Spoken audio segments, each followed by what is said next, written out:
आप सभी को राधे राधे। आज इस वीडियो में देखेंगे हम राधा रानी के जन्म से संबंधित कथा।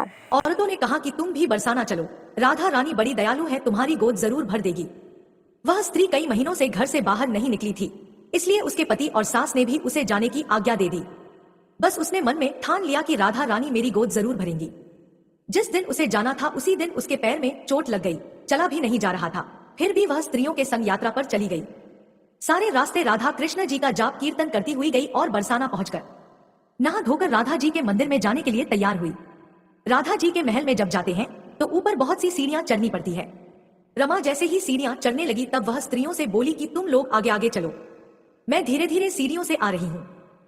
मेरे पैर में चोट लगने की वजह से चला भी नहीं जा रहा है। 2-4 सीढ़ियां चढ़ने के बाद उसका पैर मुड़ गया और वह नीचे गिरने लगी। तभी एक 7-8 साल की कन्या ने उसका हाथ पकड़ लिया। रमा बोली, बेटी आज अगर तुम ना होती तो मैं नीचे गिर गई होती। वह कन्या बोली, माता ऐसे कैसे गिर जाने देती मैं तुम्हें। तब रमा ने पूछा, बेटी तुम्हारा क्या नाम है। वह बोली, लाडो नाम है मेरा, यही पास में रहती हूं। वे दोनों सीढ़ियों पर बैठ गई। लाडो कहने लगी, माता मेरे लिए क्या लाई हो, ना कोई जान पहचान और लाडो ऐसी बात कर रही है।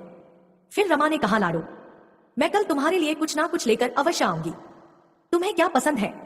तब लाडो कहने लगी, मुझे नथनी, गले का हार, कान के कुंडल, चूड़ियां, मेहंदी, घाघरा, चोली ये सब चीज पसंद है, कुछ भी ले आना। इतना कहकर वह बालिका भाग गई। जैसे तैसे रमा भी मंदिर में दर्शन करके लौट आई। फिर रमा उस बालिका के बारे में सोचने लगी और बाजार में उसने गले का हार और चूड़ियां उसके लिए ली। अगले दिन उसी जगह जहां लाडो उसे मिली थी वह वहीं जाकर लाडो का इंतजार करने लगी। थोड़ी देर बाद लाडो उसको उसी जगह पर ही मिली। जैसे ही रमा ने लाडो को चूड़ियां और गले का हार दिया वह बोली, बस इतनी सी ही और चीजें नहीं लाई, और वह मुंह फुलाकर बैठ गई। तब रमा बोली, अभी मैं 8 दिन यहीं पर हूं, रोज तुम्हारे लिए कुछ ना कुछ लाया करूंगी। ये सुनकर लाडो उसकी गोद में बैठ गई और गले से लग गई। रमा तो रोने लगी क्योंकि उसे जैसे एक संतान मिल गई। बड़े प्यार से उसके सर पर हाथ फेरा, ऐसे ही वह फिर चली गई। रमा ने मंदिर से आकर घाघरा और चोली उसके लिए बनवाए। ऐसे ही रोज कुछ ना कुछ वह उसे देती। एक दिन रमा कहती है, अब यह सारी चीजें मुझे पहन करके दिखाओ। लाडो बोली, कल राधा अष्टमी है, मैं कल इसे पहनूंगी। इस बार लाडो के साथ एक लड़का भी आया था। उसे देखकर रमा ने कहा, आज पता नहीं मेरे मन में क्या आया, मैंने एक धोती और मुकुट मोर वाला लिया है, क्या मैं इसे दे दूं। लाडो बोली, यह कनवा है, मेरे साथ ही रहता है, हाँ तुम इसे दे दो। ऐसा कहकर वे दोनों सामान लेकर चले गए। अगले दिन राधा अष्टमी थी। जब रमा सीढ़ियों पर आई वहां उसे आज कोई नहीं मिला, ना वो लाडो और ना ही वो लड़का। बहुत इंतजार के बाद जब वह मंदिर में पहुंची तो वहां बहुत भीड़ थी। कीर्तन और नृत्य हो रहा था। इसी तरह भीड़ को चीरती हुई वह आगे पहुंची और वहां पहुंचकर वह राधा जी को देखा और ठाकुर जी को देखा। रमा ने जो जो चीजें लाडो को दी थी वही सारा सामान राधा कृष्ण जी पहने हुए थे। वह पत्थर सी हो गई, आंखों से आंसू बहने लगे। बात समझते देर ना लगी कि वह लाडो राधा जी और कन्हा कृष्ण जी हैं। स्वयं जगत के पालनहार उसके पास आते थे। राधा जी उसकी गोद में बैठती थी और उसे मातृत्व का सुख प्रदान करती है। वह तो जैसे बाबरी सी हो गई, दिन रात लाडो लाडो कहती रहती, पुकारती रहती। वह स्त्रियों से बोली, तुम लोग घर जाओ, मैं नहीं जाऊंगी। उसकी सास और पति भी उसे लेने आए पर वह साथ नहीं गई। अब तो प्रतिदिन वह सीढ़ियों पर बैठे बैठे आंसुओं से सीढ़ियां धोती, पलकों से बुहारती थी। ऐसा करते करते उसे 30 वर्ष हो गए। एक दिन एक बालिका उसका हाथ पकड़कर ऊपर अट्टालिका में ले गई। वहां जाकर बोलती है, लो आ गई मैं ही हूं तुम्हारी लाडो। ऐसा कहकर बाहें फैलाकर रमा को बुलाने लगी और अपने गले लगा लिया।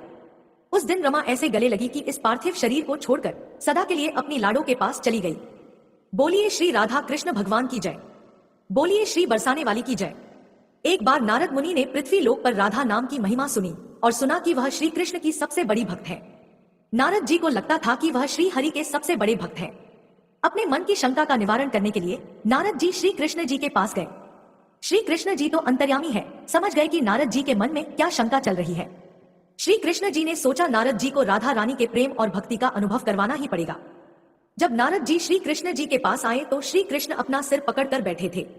नारद जी ने श्री कृष्ण जी से पूछा कि प्रभु आपको क्या हुआ है। तब श्री कृष्ण जी कहने लगे कि नारद जी मेरे सिर में बहुत दर्द है। नारद जी ने पूछा कि प्रभु आपके इस दर्द का निवारण कैसे होगा।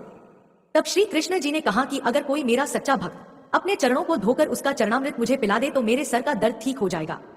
नारद जी सोचने लगे कि मैं श्री हरि का सच्चा भक्त हूं, लेकिन श्री कृष्ण को अपने चरणों का चरणामृत पिलाने से मुझे नरक तुल्य पाप लगेगा, इसलिए ऐसा पाप मैं अपने सिर पर नहीं ले सकता। नारद जी ने रुक्मणी जी से और बाकी रानियों से इस समस्या को कह सुनाया, लेकिन कोई भी इस पाप को अपने सिर पर लेने को तैयार ना हुआ। नारद जी को राधा रानी की याद आई कि वह भी तो श्री कृष्ण जी की सच्ची भक्त हैं। नारद जी ने जाकर सारा प्रसंग राधा रानी को सुनाया। राधा रानी ने उसी समय एक पात्र में जल लेकर अपने चरणों को धोकर वह जल नारद जी को दिया और कहा कि जल्दी से जाकर इसे श्री कृष्ण जी को दे दो। राधा रानी नारद जी से कहने लगी, मैं जानती हूँ कि इस बात के लिए मुझे नरक तुल्य पाप लगेगा। राधा रानी आगे नारद जी से कहती हैं, श्री कृष्ण के दर्द के निवारण के लिए मैं कोई भी पाप अपने सर पर लेने को तैयार हूँ। नारद जी श्री कृष्ण जी के पास गए तो श्री कृष्ण मंद मंद मुस्कुरा रहे थे।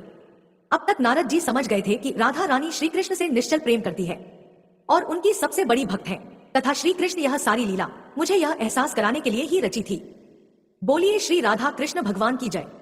अब आइए मनोकामनाओं की पूर्ति करने वाली राधा रानी की सच्ची कथा को सुनते हैं। यह कहानी है बरसाना की, जहां राज राजेश्वरी श्री राधा रानी जी का जन्म हुआ था। बरसाना में श्री राधा जी का एक मंदिर है, जिसके पास एक सेठ जी रहा करते थे।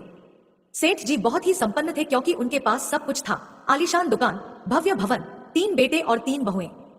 सेठ जी यूं तो हर तरीके से साधन संपन्न थे, लेकिन फिर भी उनके मन में बड़ा दुख था। उन्हें हमेशा लगता था कि शायद उनकी एक पुत्री भी होती। उन्हें लगता था अगर उनकी एक पुत्री होती तो वे अपने मन की सारी बात अपनी पुत्री को बताते और पुत्री को बहुत दुलार करते।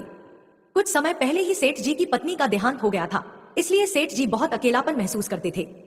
सेठ जी हमेशा अपने घर के पास स्थित मंदिर में श्री राधा जी के दर्शन करने जाया करते थे। एक दिन जब सेठ जी मंदिर में श्री राधा जी के दर्शन करने गए तो उसी दिन मंदिर में एक संत पधारे थे।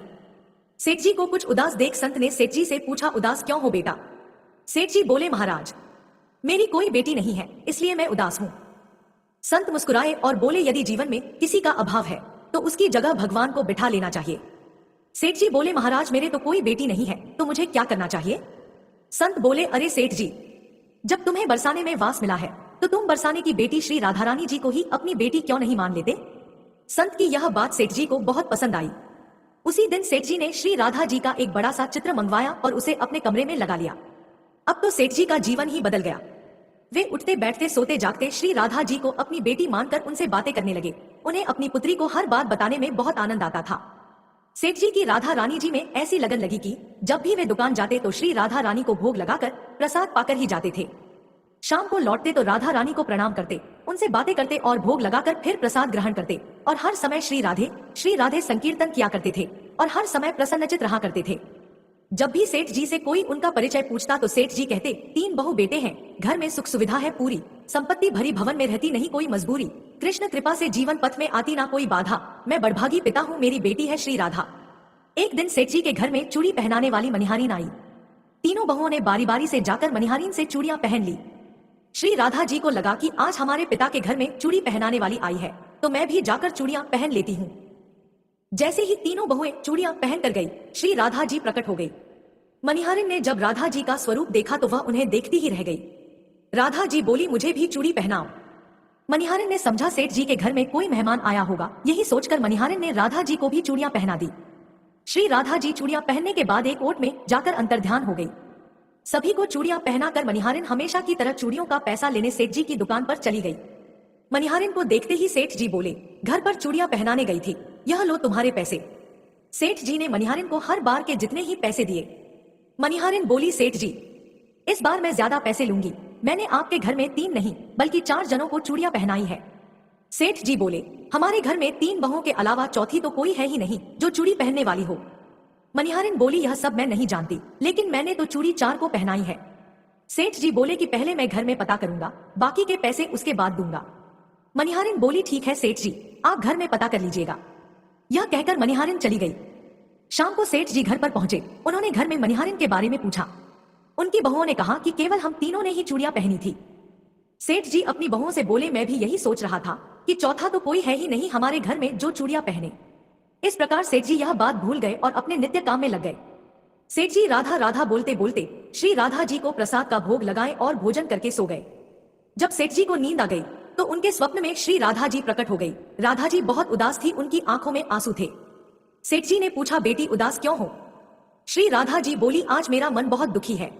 मैंने आज अपने पिता का घर समझकर यहाँ उस मनिहारिन से चूड़ियां पहनी थी, परंतु पिताजी आपने उस मनिहारिन को मेरी चूड़ियों का मोल नहीं चुकाया। पिताजी आपने मुझे बेटी तो बना लिया, परंतु आपको मेरी याद नहीं आई। आपने मुझे भुला दिया, इससे मैं बहुत दुखी हूँ। यह सुनकर सेठ जी सपने में ही रोते हुए बोले, बेटी मुझे क्षमा कर दो, मुझसे बहुत बड़ी भूल हो गई। सेठ जी तुरंत नींद में से उठ बैठे, उनकी आंखों से आंसू आ रहे थे। सेठ जी ने तुरंत तिजोरी में से पैसे निकाले और मनिहारिन के घर की तरफ चल दिए। सेठ जी ने मनिहारिन के घर का दरवाजा खटखटाया। मनिहारिन ने दरवाजा खोला और बोली, सेठ जी आप इतनी रात को? सेठ जी को अपने घर पर देखकर मनिहारिन चौंक गई।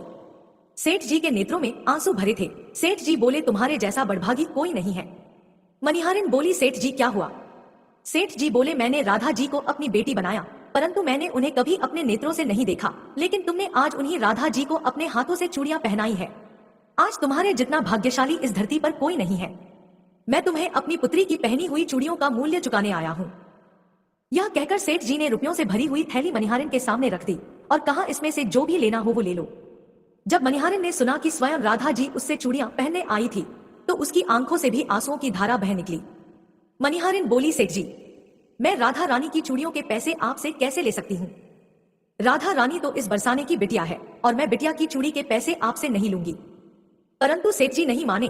सेठ जी ने रुपयों से भरी हुई थैली मनिहारिन के घर पर रख दिए और वहां से सीधे श्री राधा जी के मंदिर चले गए। उस दिन के बाद सेठ जी ने सब कुछ छोड़कर संन्यास ले लिया और अपना शेष जीवन राधा जी के मंदिर में राधा जी की भक्ति करते करते बिता दिया। जय श्री कृष्णा, जय श्री राधे। राधे राधे। आशा करते हैं आपको ये वीडियो अच्छी लगी होगी। अगर आप इसी वीडियो देखना चाहते हैं चैनल पर विजिट कर सकते हैं। आप सभी को Radhe Radhe. Thank you for like and subscribe this channel और ऐसी वीडियो